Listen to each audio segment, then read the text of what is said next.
தமிழா தமிழா ஷோவில் தேவதை மாதிரி இருக்கீங்கன்னு ஒரு கேப்ஷனை பார்த்தேன். எனக்கு ரொம்ப ஹாப்பியாக இருந்துச்சு. ஸோ அந்த இடத்துல தான் எனக்கு அந்த கேப்ஷனை பார்க்கும்போது ஒரு நேரம் எனக்கே வந்து கண்ணில் தண்ணி வந்துருச்சு. அவங்க நடக்கிறது, அவங்க பேசுறது, அது எல்லாமே பார்த்தா ஒரு பாய்க்குறி அந்த இது மாதிரியே இருக்கு. ஓகே, மைனஸா பட்டுச்சு உங்களுக்கு? ஆமா, இல்லை அது எனக்கு வந்து ரொம்ப ப்ளஸ். அது ஃபர்ஸ்ட் ஆஃப் ஆல் அது வந்து தவறான ஒரு பேச்சுன்னு நான் ஃபீல் பண்ணுறேன். என்னன்னா, யார் எப்படி நடந்தா என்ன, ஷோவில் என்ன நடந்துச்சு அதை பற்றி மட்டும்தானே நம்ம பேசணும். ஹார்ட் விட்டு ஆப்போசிட்டில் வந்து ஒரு பையன் உட்காந்துட்டு இப்படி காட்டுறான் அண்ட் வந்து இப்படி காட்டுறாங்க, சிரின்னு சொல்கிறாங்க, மொபைல் எடுத்து ஃபோட்டோ எடுக்கிறாங்க அப்படின்னு சொல்லும்போது நமக்கு என்ன எப்படி ஃபீல் ஆகும் சார்? அதான் sir green colour sir, green sorry sir. யாரெல்லாம் க்ரீன் அவங்க சாரி ரசிச்சது? நிறைய பேர் இருப்பாங்க போல உங்க ஃபேன்ல. நான் வந்து குனிஞ்சிட்டுலாம் இருந்தேன் அந்த இடத்துல. அவ்வளோ ஹாப்பியாக இருந்துச்சு. என்ன ஹாப்பியாக இருந்துச்சு தெரியுமா? அவங்களும் வந்து ஃபீமேல் தான். ஒரு ஃபீமேல் இன்னொரு ஃபீமேலுக்கு கிரெடிட் கொடுக்கறது எனக்கு அவங்கள நிஜமாவே ரொம்ப பிடிச்சது. ஏங்க ஒரு பொண்ணை ரசிக்க கூடாது யாருங்க சொன்னாங்க?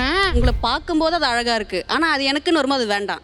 அது நான் வந்து அதை அட்மையர் பண்றேன், அவ்வளவுதான். மற்றபடி அவங்களோட கருத்து வந்து எங்களுக்கு அது தேவையில்லைன்னு சொல்லிடுவாங்க. அவங்கள கேட்டிங்க அப்படின்னா எங்களுக்கு அந்த டைம் தேவை கிடையாது. நாங்கள் அதில் ஸ்பெண்ட் பண்ணணும்னு எங்களுக்கு நீடு கிடையாது. நாங்கள் வந்து ஜிம் போவோம், நாங்கள் வந்து ஹேர் கட் பண்ணிவிட்டு நாங்கள் ஜஸ்ட் இப்படி பண்ணிட்டு போகிறது எங்களுக்கு அது ஒரு ஹாப்பினஸ்ன்னு அவங்க சொல்லுவாங்க. பட் நான் வந்து இந்த விஷயத்த லைக் பண்ணும்போது எனக்கு வந்து அவங்க மிஸ் பண்ணுவாங்களோன்னு ஒரு சின்ன ஃபீலிங்ஸு. அவங்க என்ன சொன்னாங்கன்னா, நான் செட்டுக்குள்ளே வரும்போதே என்னை அவங்க பார்த்துருக்காங்க. அப்போது அட்ராக்ஷன் எங்கே இருக்குது பாருங்க, என்னோட ஹேர்ல இருந்திருக்குல்ல. இவங்களோட ஹேரை வந்து என்னோட அம்மா பார்த்தாங்க, அழகா இருக்குன்னு சொன்னாங்க அப்படின்னு சொன்னாங்க. அவங்களும் நானும் ஒரே டேபிளில் தான் லெட்ஜரில் சைன் பண்ணோம் நாங்கள். ஸோ நானும் அவங்கள நான் பார்த்தேன். இப்போது ஒருத்தவங்களை நம்ம பார்க்கும்போது அவங்க ஒரு மாதிரி நம்மளுக்கு சட்டன் படும்போது நல்லா இருந்தாங்க, ஏதோ ஒரு விஷயம் ஒரு பாசிட்டிவான ஒரு பூம் நம்ம கிட்ட இருந்துச்சுன்னா நம்மளோட பார்வை வந்து அகெயின் அவங்கள நோக்கி போகும். அவங்க பாயா இருந்தா ஆப்வியஸ்லி இம்ப்ரெஸ் ஆகும். பட் அவங்க கேர்ள் அப்படிங்கிறதுனால எங்களுக்கு இம்ப்ரெஷனாக இல்லை. மிஸ் வாவ் தமிழா நேயர்களுக்கு வணக்கம். இந்த நேர்காணலுக்கு நம்ம கூட ஆக்ட்ரஸ் ஷர்மிளா மேம் இருக்காங்க. வணக்கம் மேம். வணக்கம். எப்படி இருக்கீங்க? நல்லா இருக்கேன், நீங்க எப்படி இருக்கீங்க? சூப்பரா இருக்கேன். ரொம்ப அழகா இருக்கீங்க பார்க்க. Thank you so much. So beautiful. Thank you. Yes, ஒரு ஆக்ட்ரஸா ரொம்ப வருஷமா யூ பீன் ட்ராவலிங் சீரியல்ஸ்ல, மெயினா சீரியல்ஸ்ல. Okay, how has that been இவ்வளோ வருஷம் ஜேர்னி? பட் மன்னிக்கவும், ரொம்ப வருஷமாக கிடையாது. நான் வந்து ரொம்ப வருஷமாக இன்ஃப்ளூயன்சராக தான் இருந்திருக்கேன். பட் இப்போ ஒரு 6 months பிஃபோர் தான் நான் வந்து ஆக்டிங் கெரியரையே சூஸ் பண்ணினேன். இதுக்கு முன்னாடி நான் சூஸ் பண்ணலை. ஓகே, இது நிறைய பேருக்கு தெரியாது. நிறைய பேர் என்ன சொல்லிட்டு இருக்காங்க அப்படின்னா, ஈவன் எனக்கு வர கமெண்ட்ஸ்லாம், நீங்கள் ஏன் இவ்வளோ வருஷமாக வந்து எதுவுமே ஸ்டெப் எடுத்து வைக்கல அப்படிங்கிற மாதிரி கேட்டிருக்காங்க. பட் இவ்வளோ வருஷமாக எனக்கு அது மேலே ஒரு இன்ட்ரெஸ்ட் இல்லை. ஏன்னா ஒரு ஸ்ட்ரிக்டான ஒரு அப்பா அப்படி வளர்ந்தேன் நான். அதனால எனக்கு வீட்டுக்குள்ளேயே இருந்து வீடியோ போடுறதுக்கு மட்டும்தான் பெர்மிஷன். ஆமாம், வெளிலலாம் போகக்கூடாது, வீட்டுக்குள்ளே என்ன வேணால் பண்ணிக்கோ, ஆனால் வெளிலலாம் போகக்கூடாது அப்படிங்கிற மாதிரி தான் நான் வளர்ந்துருக்கேன். இப்போ ஒரு 6 months பிஃபோர் தான் எனக்கு என்ன அப்படின்னா, லைஃப் ஒன்ஸ் தானே, நம்ம என்ன விஷயத்த அச்சீவ் பண்ணணும் அப்படின்னு சொல்லிட்டு நமக்குள்ள ஒரு குவெஷன் ரைஸ் ஆச்சு. அப்போ தான் வந்து நம்ம ஏதாச்சும் ஒன்று சாதிக்கணும், நம்மக்கிட்ட இருக்கிற டேலண்ட்டை ப்ரூவ் பண்ணணும் அப்படின்னு சொல்லிட்டு தான் வீட்டில் பெர்மிஷன் வாங்கிட்டு, அப்பயும் ஒத்துக்கல தான் இருந்தாலும் சரி ஓகே, இவ கேட்குற விஷயம் வேலிடாக இருக்குது, சரி விட்டு தான் பார்ப்போமே அப்படின்னு சொல்லிட்டு என்னை ஒரு 1 month விட்டாங்க. நான் வந்து அப்பயே எனக்கு கான்டாக்ட்ஸே கிடையாது. ஃபர்ஸ்ட் ஆஃப் ஆல் எனக்கு சீரியல்ஸ்னால் எப்படி போகணும், யார்கிட்ட அப்ரோச் பண்ணணும், எங்கே ஆஃபீஸ் இருக்கும், டைரக்டர்ஸ் யார், எதுவுமே தெரியாது, பிளாங்க். அப்படி இருக்கும்போது எனக்கு ஃப்ரெண்ட்ஸும் கிடையாது, எனிமீஸும் கிடையாது. பட் அப்படி இருக்கும்போது வந்து நம்ம எப்படி அப்ரோச் பண்ணுறது அப்படின்னு பார்க்கும்போது, நான் வந்து என்னோட ஃப்ரெண்ட் ஒருத்தி மேக்கப் மாடலாக வந்து என் கூட வந்திருந்தா. அந்த பொண்ணு வந்து அவள் சென்னை பொண்ணு.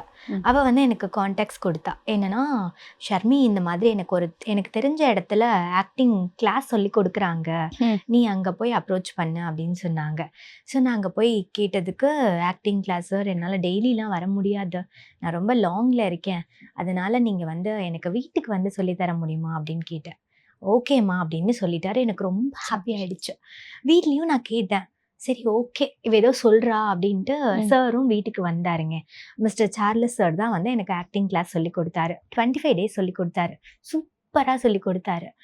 சாரே வந்து ஆச்சரியப்பட்டுட்டாரு. மா பேசிக்காவே உங்ககிட்ட ஆக்டிங்னு ஒரு விஷயம் இருக்குமா, நீ சின்ன சின்ன கரெக்ஷன்ஸ் மட்டும் பண்ணா போதும், உனக்கு நான் கேமராவோட ஆங்கிள் சொல்லி கொடுக்குறேன் அப்படின்னு சொல்லி நிறைய விஷயத்த சொல்லி கொடுத்தாரு. ஸோ வீட்டுக்கு வந்து சொல்லி கொடுக்கும்போது வீட்டில் இருக்கிறவங்க பெரியவங்க எல்லாம் பார்த்துட்டு, பரவாயில்ல இவ வந்து ஹார்ட் ஒர்க் பண்றா, ஸோ இவ வந்து ஏதோ ஒரு விஷயத்த சாதிக்கணும்னு நினச்சி போறா, இந்த இந்த ஃபீல்டை சூஸ் பண்ணியிருக்கா அப்படின்னு சொல்லிட்டு வீட்லேயும் அக்செப்ட் பண்ணிட்டாங்க.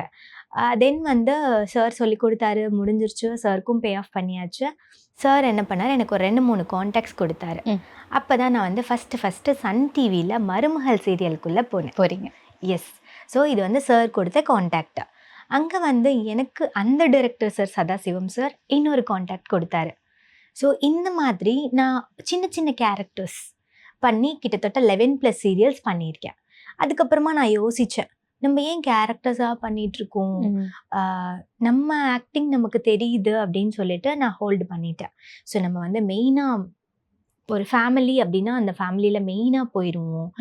சீரியல் ஸ்டார்ட் ஆகும்போது நம்ம ட்ரை பண்ணுவோம் அப்படின்னு சொல்லிட்டு நான் என்ன பண்ணேன்னா, அந்த டைரக்டர்ஸ் கிட்டலாம் நான் வந்து சார் இந்த மாதிரி சார் என்னோட பயோ இது அப்படி என்ன, நான் வந்து ஆக்டிங் ஃபீல்டில் சாதிக்கணும்னு வந்திருக்கேன் சார், எனக்கு சொல்லுங்கள் சார், கண்டிப்பாம்மா உங்களுக்கு சீரியல் ஸ்டார்ட் பண்ணுறச்ச நாங்கள் சொல்கிறோம் அப்படின்னு சொன்னாங்க.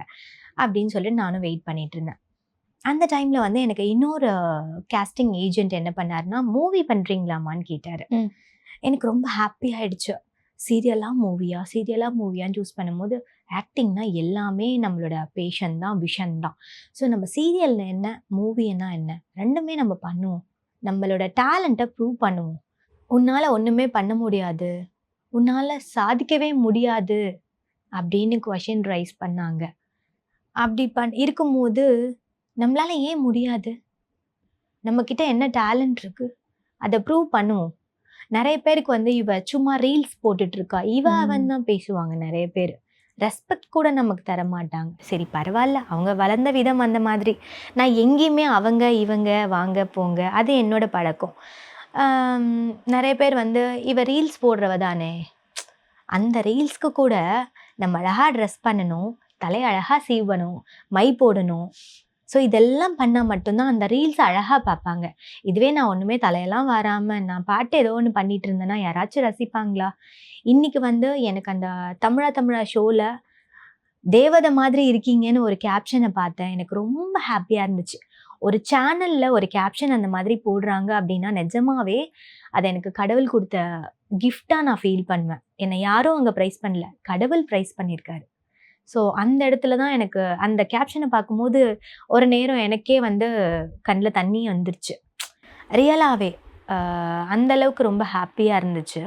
இப்போ இந்த தமிழா ஷோ பற்றி நம்ம பேசும்போது அப்போ அந்த இஷ்யூ நம்ம அட்ரஸ் பண்ணி ஆகணும். இப்போ நம்ம ப்ரெசென்ட் பண்ணும்போது எனக்கு இது பிடிச்சிருக்கு, எங்கள் அம்மாக்காக நான் இது பண்ணுறேங்கிற ஒரு விஷயம் இருக்குது. வெளில எல்லாரும் நான் போனால் நான் ஃபுல்லாக ஆம்பளையாக மாறிடுவேங்கிற ஒரு விஷயம் இருக்குது இல்லையா? அதே மாதிரி தான் அங்கே லைக் கேர்ள்ஸு ஹேர் இல்லாமல் இருந்தாங்க, இந்த பக்கம் கேர்ள்ஸ் ஹேர் இருக்காங்க இல்லையா? நிஜமாவே அந்த ஷோவில் என்ன மேம் நடந்துச்சு? ஏன்னா like difference of opinions, controversies மாதிரி போயிட்டுருக்கு இல்லையா? நிஜமாவே என்ன நடந்துச்சாங்க? கான்ட்ரவர்சியாக போயிட்டுருக்கு அப்படின்னா அது இப்போது ரீசன்ட் டைம்ஸாக இன்டர்வியூஸில் நான் பார்த்துருந்தேன். பட் என்னோட விஷன் அது இல்லை. ஏன்னா நம்ம கான்ட்ரவர்சியாக கொண்டு போக வேண்டாம். மேபி அவங்க வந்து என்னோட பேஜை பார்த்ததுக்கு அப்புறமா அவங்க ஒரு விஷயம் சொல்லியிருந்தாங்க, இப்படி நடக்கிறாங்க அப்படி நடக்கிறாங்க அப்படின்றது. ஃபர்ஸ்ட் ஆஃப் ஆல் அது வந்து தவறான ஒரு பேச்சுன்னு நான் ஃபீல் பண்ணுறேன். என்னன்னா, யார் எப்படி நடந்தா என்ன, ஷோவில் என்ன நடந்துச்சு அதை பற்றி மட்டும்தானே நம்ம பேசணும். ஸோ அதனால் வந்து அந்த விஷயங்கள் நம்ம அவங்கள பற்றி குறை சொல்ல விரும்பலை. மேபி அவங்களோட வியூ அந்த மாதிரி இருந்திருக்கலாம். பட் நான் இந்த 7 years ஜேர்னியில் இப்படி நடக்கிற அப்படி நடக்க ஒரு மாடல்னால் இப்படி தான் நடப்பாங்க, இப்படி நடப்பாங்க, அதுதான் செய்வாங்க. ஈவன் நான் வந்து ஒரு சாரி நான் வந்து 6 கம்பெனிஸ்க்கு விச் மீன்ஸ் 6 சாரி டெக்ஸ்டைல்ஸ்க்கு பிராண்ட் அம்பாசிடராக ஒர்க் பண்ணுறேன். ஓகே. ஸோ நம்ம வீட்டுக்கு வந்து பார்த்தீங்கன்னா எல்லா டெக்ஸ்டைல்ஸ்ல இருந்து சாரீஸும் கொடுத்து விட்டுருவாங்க. ஸோ அந்த சாரியை நான் ட்ராப் பண்ணிட்டு அதை வந்து மக்களுக்கு நான் ஷோகேஸ் பண்ணி அவங்களுக்கு ஆர்டர்ஸை பிடிச்சு கொடுக்கணும். ஸோ இந்த விஷயங்கள் நான் பண்ணிட்டு இருக்கேன். ஒரு சாரியை ட்ராப் பண்ணால் அந்த சாரியை நான் இப்படி போட்டு தான் காமிக்க முடியும், இப்படி திரும்பி தான் நான் காமிக்க முடியும், ஸோ இப்படி வாக் பண்ணி தான் காமிக்க முடியும். அதை விட்டு நான் ஜம்ப் பண்ணியே காட்ட முடியும்? ஸோ அது வந்து ஒரு தவறான விஷயம். ஏன்னா ஒரு மாடல் எப்படி ஷோகேஸ் பண்ணுறாங்க அப்படிங்கிறத அவங்க பார்க்கணும். ஸோ ஈவன் அதை மக்களும் ரசிக்கிறாங்க, பிடிச்சிருக்கு மக்களுக்குமே. ஏன்னா உங்களுக்கே தெரியும், ஒரு சாரி கட்டினா ஒரு மாடல் எப்படி போகணும், வரணும், அழகா சிரிக்கணும். நான் உருன்னு ஃபேஸை வச்சுருந்தா நல்லா இருக்குமா? ஸோ அதுதான் என்னோட ஹேர் இருக்கு, என்கிட்ட என்னெல்லாம் வந்து ப்ளஸ் பாயிண்ட்ஸ் இருக்கோ அதெல்லாம் ஷோகேஸ் பண்ணால் மட்டும்தான் அந்த ரீல் அழகா இருக்கும். ஸோ அந்த ரீல் எடுக்கிறதுக்கு நான் எவ்வளோ கஷ்டப்படுவேன். இந்த சாரியை நான் இப்போ ப்ரீப்ளீட் பண்ணி கட்டிட்டு வர்றதுக்கே 1.5 மணி நேரம் ஆயிடுச்சு. அதை வந்து ஒரு ரீலாக கன்வெர்ட் பண்ணி அதை என்னோட எடிட்டர் எடிட் பண்ணி அவருக்கு பிடிச்ச மாதிரி பண்ணியிருப்பார். அதில் நான் 10 குறை சொல்லியிருப்பேன், இது நல்லா இல்லை அது நல்லா இல்லைன்னு சொல்லியிருப்பேன். இட் டேக்ஸ் கிட்டத்தட்ட ஒரு half a day ஆயிரும் அந்த ரீலை கம்ப்ளீட் பண்றதுக்கே. அதனால அந்த ரீலோட அவுட்க்கு பின்னாடி நிறைய விஷயங்கள் இருக்கு, எஃபோர்ட்ஸ் நிறையவே இருக்கு. ஸோ அது வந்து அவங்க சொன்னது வந்து கொஞ்சம் கஷ்டமா தான் இருந்துச்சு. இருந்தாலும் பரவாயில்ல, லெட் இட் பி. ஏன்னா நம்மள ஒருத்தவங்க பார்த்துருக்காங்க, நம்மள ஃபேம் பண்றாங்க அப்படின்னும் போது பரவாயில்ல. என்னை பத்தி வந்து அவங்க இவ்வளோ விஷயங்கள் வந்து இந்த மாதிரி புரிஞ்சு வச்சிருக்காங்க, என்னை பத்தி அவங்க வந்து பார்த்துருக்காங்க அப்படிங்கிறத எனக்கு ரொம்ப ஹாப்பியாக தான் இருக்கு. அட் த சேம் டைம் வந்து எனக்கு அந்த ஷோவில் எந்த ஒரு கான்ட்ரவர்சியும் நடக்கலை. ஃபர்ஸ்ட் ஆஃப் ஆல் வந்து ஷோவை பற்றி சார் வந்து கேட்டிருந்தாரு. என்ன கேட்டிருந்தாரு அப்படின்னு பார்த்தீங்கன்னா, நீங்கள் என்ன நினைக்கிறீங்க, ஆப்போனண்ட்டில் இருக்கிறவங்கள பற்றி என்ன நினைக்கிறீங்க, அவங்களுக்கு என்ன தோணுது அவங்கள பார்த்தா அப்படின்னும் போது நான் ஒரு வார்த்தை சொல்லியிருப்பேன், எனக்கு வெக்கமாக இருக்குது சார் அப்படின்னு சொல்லியிருப்பேன்.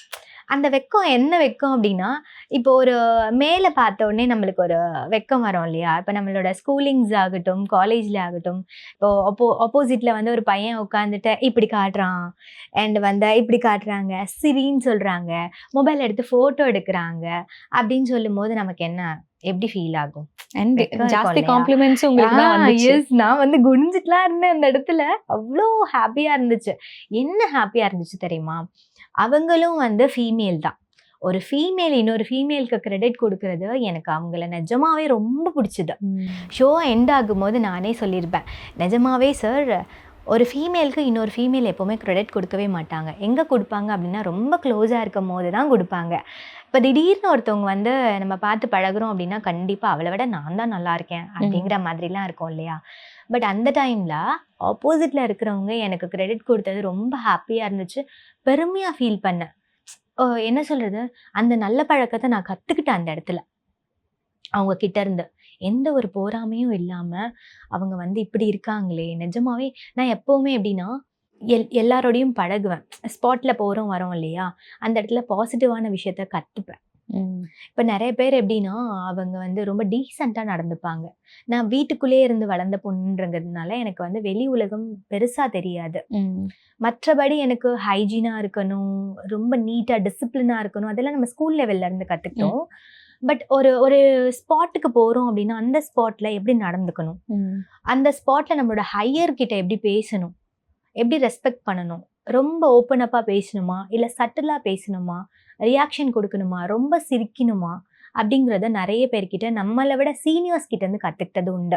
அந்த மாதிரி அந்த ஷோலேருந்து நான் கற்றுக்கிட்டது என்ன விஷயம் அப்படின்னா, அவங்க கிட்ட இருந்து அந்த அந்த கிரெடிட்ஸ் கொடுத்தாங்கல்ல, அது எனக்கு ரொம்ப பிடிச்சிருந்துச்சு. ஆமாம், இந்த போராம குணம் இல்லாமல் இருந்துச்சுல்ல, அது எனக்கு ரொம்பவே பிடிச்சிருந்தது அவங்க கிட்ட. Beautiful ma'am. ஆனால் அது வேற மாதிரி போர்ட்ரே ஆயிருக்குன்னு நினைக்கிறேன். வெளில வந்து லைக் இந்த சைடில் இருக்கிறவங்க எல்லாருமே அந்த சைடை தப்பாக தான் பேசுகிறாங்கங்கிற ஒரு விஷயம். அவங்க என்ன சொல்கிறாங்கன்னா, நாங்கள் எங்களுக்கு பிடிச்ச மாதிரி இருக்கோம், இதில் எதுக்கு எங்களை யாருமே பார்க்க மாட்டாங்க, அது எதுக்கு இப்படியெல்லாம் பேசுறீங்கிற மாதிரி ஒரு டாக் இருக்குல்ல. நிஜமாவே உங்களோட கருத்து என்ன? அவங்களோட இஷ்டங்கிற. அது உண்மைதான் மேம். நம்ம யாரையுமே போய் நீ இப்படிதான் இருக்கணும்னு சொல்றதுல நமக்கு ரைட்ஸே கிடையாது. ஃபர்ஸ்ட் ஆஃப் ஆல் அதை வந்து நம்ம ஸ்டார்டிங்லேயே நான் வந்து சொன்னேன்னா அது நல்லா இருக்காது. ஒரு டாபிக் ஸ்டார்ட் ஆகுது, நான் லாங் ஹேர் வச்சுருக்கேன், அவங்க ஷார்ட் ஹேர் வச்சுருக்காங்க. ஃபர்ஸ்ட் எடுத்த உடனே நீங்கள் என்ன நினைக்கிறீங்கன்னு கேட்கும்போது நான் எடுத்த உடனே அவங்க இஷ்டம் சார், அவங்க எப்படி வேணா இருந்தால் நமக்கு என்ன சார், இது வந்து நம்மளோட வேர்ல்டு, நம்மளோட இஷ்டத்துக்கு நம்ம வாழ்ந்துக்கலாம், யாருக்கும் நம்ம எந்த கெடுதலும் பண்ணாமல் எந்த துரோகமும் பண்ணாமல் யார் மனசும் புண்படாமல் நடந்துக்கிறது தான் நம்மளோட வாழ்க்கை அப்படிங்கிறத நான் சொல்லிட்டேன் அப்படின்னா அது நல்லா இருக்காது. ஃபஸ்ட்டு ஸ்டார்டிங்கில் நீங்கள் என்ன நினைக்கிறீங்க அப்படின்ற போது எல்லாரோட கருத்தும் வச்சாங்க. எனக்கு வந்து இவங்க ஃபெமினிசம் வந்து அட்டாக் பண்ணுறாங்க அப்படி இப்படின்னு சொல்லி நிறைய பேர் நிறைய விஷயங்கள்ல சொன்னாங்க. பட் ஃபைனலாக என்ன சொல்லி முடிச்சாங்க அப்படின்னா அந்த ஷோவே ஈவன் மாலினி மேமே அழகாக பேசினாங்க. என்ன சொல்லி முடிச்சாங்க அப்படின்னு பார்த்தீங்கன்னா, இது வந்து நம்மளோட உலகம். யாருமே நீ இப்படி தான் வாழணும், நீ பெரிய முடி தான் வச்சுக்கணும், நீ மொட்டை தான் அடிச்சுக்கணும் அப்படின்லாம் சொல்கிறதுக்கெலாம் ரைட்ஸே கிடையாது ஃபர்ஸ்ட் ஆஃப் ஆல். ஸோ இது அவங்களுக்கு பிடிச்ச வாழ்க்கை, எப்படி வேணால் வாழ்ந்துக்கலாம். அதனால என்னை பொறுத்தவரை இவங்க ஷார்ட் ஹேர் வச்சுருக்காங்க, லாங் ஹேர் வச்சுருக்காங்க அப்படிங்கிறதுலாம் எனக்கு இன்டென்ஷன் இல்லை. மனசளவில் அவங்க எவ்வளோ பியூராக இருக்காங்க அதுதான் எனக்கு வேணும். இப்போ நீங்கள் சொல்லி முடிச்சதுலேயே என்ன கேட்கணும்னா, ஒரு பொண்ணுன்னா எப்படி இருக்கணும் மேம்? உங்களோட டெஃபினிஷன் என்ன? எப்படி இருந்தால் தான் அழகு? அப்படி ஏதாச்சும் இருக்கா? What is your opinion? ஆள் பாதி ஆடை பாதின்னு சொல்லுவாங்க இல்லையா? ஸோ ஒரு பொண்ணுக்கு வந்து ஆடை பாதி இருக்குது. ஸோ அந்த ஆடையில் தான் நம்ம ஒரு பியூட்டிஃபுல்னஸே நம்ம ஷோகேஸ் பண்ணுறோம். அந்த விஷயத்தில் வந்து அந்த விஷயத்த அவங்க என்ன சொல்கிறதுனா மிஸ் பண்ணுறாங்களோன்னு ஒரு ஃபீல் ஆகுது. எனக்கு வந்து இப்படி தான் இருக்கணும்னு நான் சொல்லலை, அவங்க மிஸ் பண்ணுறாங்களோ அப்படிங்கிற ஒரு ஃபீலிங்ஸ் இருக்குது. என்னென்னா நம்ம வந்து ஒரு ஹேரை வந்து ஸ்டைல் பண்ணிவிட்டு ஒரு ட்ரெஸ்ஸை ஒரு பொண்ணு மாதிரி அழகாக பண்ணிட்டு நம்ம கண்ணாடி முன்னாடி அத்தனை தடவை நம்மளோட ஃபேஸை நம்ம பார்ப்போம். இதுவே பசங்கள்லாம் அந்த மாதிரி பார்க்க மாட்டாங்க. ஸோ பசங்களுக்கும் பொண்ணுக்கும் டிஃப்ரென்ஸ் என்ன, அவங்க 1/2 hour டைம் எடுத்துக்கிட்டோம்னா நம்ம வந்து 1.5 hours டைம் எடுத்துப்போம். ஸோ அந்த டிஃப்ரென்ஸ் இருக்குது. நம்ம ரசிக்கிறோம், ரசித்து ஒரு விஷயத்தையும் பண்ணுறோம். அந்த இடத்துல சொல்லியிருந்தாங்க என்னென்னா, நாங்கள்லாம் வந்து இப்படிங்கிறதுக்குள்ளே நாங்கள் ரெடி ஆயிடுவோம், நீங்கள் இவ்வளோ டைம் எடுத்துப்பீங்க அப்படிங்கிறது அவங்க சொன்னாங்க. பட் அது ட்ரூ தான், உண்மையான விஷயம்தான். இங்கே வந்து நம்ம இல்லைன்னுலாம் சொல்ல முடியாது. அட் த சேம் டைம் அந்த இடத்துல நமக்கான வேல்யூபிள் டைமை நம்ம ஸ்பெண்ட் பண்ணுறோம் இல்லையா, நம்ம அழகாக நம்மளே ரசிக்கிறோம்ல, அது வந்து அவங்க மிஸ் பண்ணுறாங்களோ அப்படின்னு எனக்கு ஃபீல் ஆகுது. வேற ஒன்றும் இல்லை. ஏன்னா இது வந்து நான் எப்படி சொல்கிறேன் அப்படின்னா, எப்படி சொல்கிறதுனா எனக்கு ஃபீல் ஆகுது, அவங்க மிஸ் பண்ணுறாங்களோன்னு ஃபீல் ஆகுது. மற்றபடி அவங்களோட கருத்து வந்து எங்களுக்கு அது தேவையில்லைன்னு சொல்லிடுவாங்க. அவங்கள கேட்டிங்க அப்படின்னா எங்களுக்கு அந்த டைம் தேவை கிடையாது, நாங்கள் அதில் ஸ்பெண்ட் பண்ணணும்னு எங்களுக்கு நீடு கிடையாது. நாங்கள் வந்து ஜிம் போவோம், நாங்கள் வந்து ஹேர் கட் பண்ணிவிட்டு நாங்கள் ஜஸ்ட் இப்படி பண்ணிட்டு போகிறது எங்களுக்கு அது ஒரு ஹாப்பினஸ்ன்னு அவங்க சொல்லுவாங்க. பட் நான் வந்து இந்த விஷயத்த லைக் பண்ணும்போது எனக்கு வந்து அவங்க மிஸ் பண்ணுவாங்களோன்னு ஒரு சின்ன ஃபீலிங்ஸு. அதுதான் மேம். இப்போ நீங்கள் லைக் ஒரு விஷயம் சொன்னீங்களே எனக்கு ஃபீல் ஆகுதுங்கிறது, அப்போது அவங்களும் இப்போ கொடுத்த இன்டர்வியூவில் கூட அதை சொல்லுங்க, எனக்கு அது ஃபீல் ஆகுதுன்னு சொல்கிற வரைக்கும் அது பிரச்சனை இல்லை. ஏன்னா அது பர்சனலி ஒவ்வொருத்தவங்களுக்கும் ஒவ்வொரு கருத்து இருக்கும், அது பிரச்சனை இல்லை. ஆனால் யாருக்குமே உங்களை பிடிக்காது, யாருக்குமே அப்படி லைக் நீங்கள் சொல்லியிருக்கீங்கன்னு இல்லை, ஜென்ரலைஸாக எல்லாருமே சேர்ந்து அவங்கள சொல்றதுங்கிறது கரெக்டுன்னு நினைக்கிறீங்களா? உங்களோட கருத்து என்ன அதில்? நீங்கள் சொன்ன பாயிண்ட்டை நான் சொல்லலை. நீங்கள் சொல்லலை? நான் சொல்லலை. நான் சொன்னது என்ன அப்படின்னா, என்னை வந்து அந்த இடத்துல ஒரு மேடம் சொல்லியிருந்தாங்க என்னன்னா, இவங்க எனக்கு முன்னாடி நடந்து போனாங்க, இவங்களோட ஹேரை வந்து என்னோட அம்மா பார்த்தாங்க, அழகா இருக்குன்னு சொன்னாங்க அப்படின்னு சொன்னாங்க. அவங்களும் நானும் ஒரே டேபிளில் தான் லெட்ஜரில் சைன் பண்ணோம் நாங்கள். ஸோ நானும் அவங்கள நான் பார்த்தேன். இப்போது ஒருத்தவங்களை நம்ம பார்க்கும்போது அவங்க ஒரு மாதிரி நம்மளுக்கு சட்டுன்னு படும்போது நல்லா இருந்தாங்க, ஏதோ ஒரு விஷயம் ஒரு பாசிட்டிவான ஒரு பூம் நம்ம கிட்ட இருந்துச்சுன்னா நம்மளோட பார்வை வந்து அகெயின் அவங்கள நோக்கி போகும். கரெக்டா? அப்போ வந்து எனக்கு செகண்ட் டைம் அவங்கள நோக்கி போகவே இல்லை. ஏன் அப்படின்னா, இதுவே ஒரு பொண்ணோ இல்லை ஸ்டைலாக இப்போ உங்களை மாதிரி அழகாக ஹேர் கட் பண்ணியிருந்தாங்க, அந்த மாதிரி ஏதாவது ஒரு விஷயங்கள் அழகாக தெரிஞ்சிச்சு அப்படின்னா நான் சட்டுன்னு பார்ப்பேன். பட் அந்த இடத்துல வந்து எனக்கு அவங்கள அகெயின் பார்க்கணுன்னு தோணவே இல்லை. அந்த விஷயத்தை தான் நான் ஸ்டேஜில் கூட சொல்லியிருப்பேன். நான் எனக்கு தோணலையேங்க உங்களை பார்க்குறதுக்கு அப்படின்னு. பட் அதுக்கு அவங்க என்ன ரிப்ளை பண்ணியிருந்தாங்க அப்படின்னு பார்த்தீங்கன்னா, அப்படி எங்களுக்கு நீங்க பார்க்கணும், எனக்கு அடுத்தவங்க கிட்ட இருந்து கிரெடிட் எங்களுக்கு தேவையில்லை அப்படிங்கிறத அவங்க சொன்னாங்க. அது அவங்களோட கருத்தா இருக்கலாம், இது என்னோட கருத்தா இருந்துச்சு. Yes yes beautiful ma'am. So ரொம்ப நன்றி. Had an amazing conversation with you and all the best for your future ப்ராஜெக்ட்ஸ்லாம் சைன் பண்ணியிருக்கீங்கன்னு சொல்லியிருக்கீங்க. So all the best for that. Thank you so much. Thanks a lot. Thank you so much.